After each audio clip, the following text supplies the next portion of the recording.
Hi, my name is Jeff Gust, and I'm the Chief Corporate Metrologist from Fluke Corporation in Everett, Washington. The theme for World Metrology Day is measurements for transport.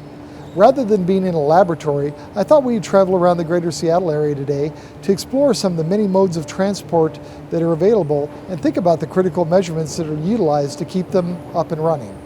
When we commute in our cars or take a train or ride in an airplane or even take a ferry boat to get from point A to point B, we don't really think about the thousands of measurements that are involved in getting us safely to our destination. The second industrial revolution, one of the key concepts was parts interchangeability.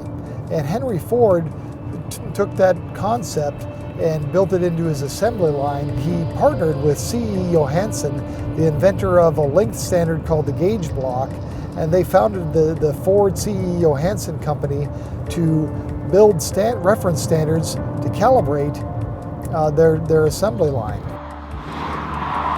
So we're just passing the Boeing factory in Everett, Washington right now, and it makes me think about measurements associated with airplanes. Elevation measurements and speed measurements on airplanes are measured as a function of pressure. So these pressure measurements are converted into meters of altitude or feet of altitude, or in kilometers per hour or miles per hour in speed. And all of those are done by what's called an air data test set to calibrate the instrumentation in the cockpit.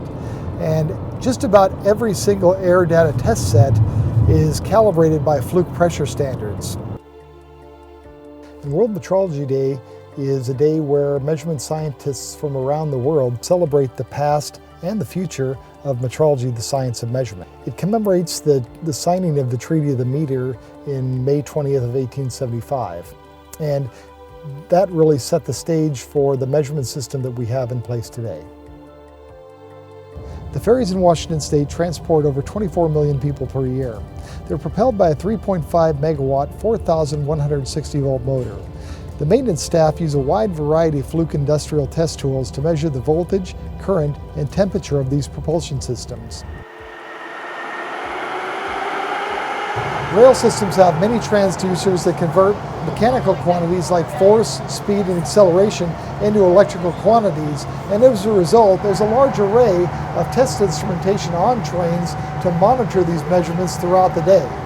I invite you all to take a moment to appreciate all the measurements, big and small, that enable us to go about our days with confidence so that we can trust our transportation systems. Now, on behalf of Fluke Corporation, happy World Metrology Day.